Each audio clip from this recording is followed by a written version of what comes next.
আমার স্বামীর বিনিময়ে আমি পুরো পৃথিবী ছেড়ে দিতে পারবো, কিন্তু কোনো কিছুর বিনিময়ে আমার স্বামীকে ছাড়তে পারবো না। কারণ আমার স্বামী আমার সম্মান রক্ষার্থে নিজের সম্মানের পরোয়া না করে পুরো পৃথিবীর সাথে একাই লড়ে যাচ্ছে। স্বামী নাসিরের বিষয়ে এমন মন্তব্য করেন স্ত্রী তামিমা সুলতানা। ক্রিকেটার নাসির হোসেন ও তার স্ত্রী তামিমা সুলতানা তাম্মির বিরুদ্ধে সাবেক স্বামী রাকিব হাসানের করা মামলায় আগামী 10 জুন রায় দেবেন ঢাকার আদালত। রাকিবের অভিযোগ, তার সঙ্গে বিয়ের সম্পর্ক রেখে নাসিরকে বিয়ে করেন তামিমা। অভিযোগ প্রমাণিত হলে 7 বছরের কারাদণ্ড হতে পারে নাসির হোসেনের।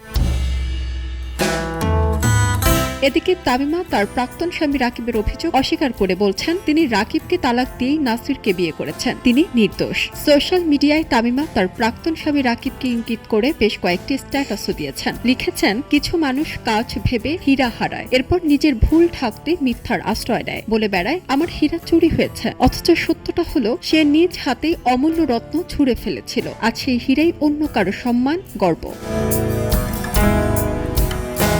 নাসিরকে নিয়ে লিখেন, কাপুরুষদের সমাজে নাসির আমাকে মাথার মুকুট বানিয়ে রেখেছে। নাসির হোসেন, কাপুরুষদের সমাজে আমার বীর পুরুষ।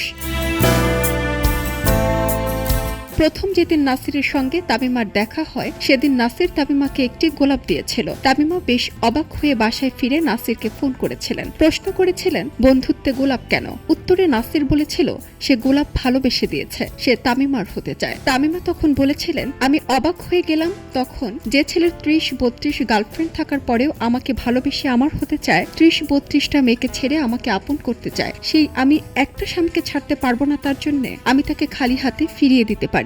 আমি আমার ভালোবাসাকে নিজের করে নিয়েছে, স্বার্থপরের মতো তাকে দূরে ঠেলে দিতে পারিনি। এরপর থেকেই শুরু হয় নাসির তামিমার ভালোবাসার লড়াই, যার রায় হবে আগামী 10 জুন। সারা জেরিন, খবরের কাগজ, স্পোর্টস। খবরের কাগজ, নিখাদ, নির্ভীক, নিরপেক্ষ।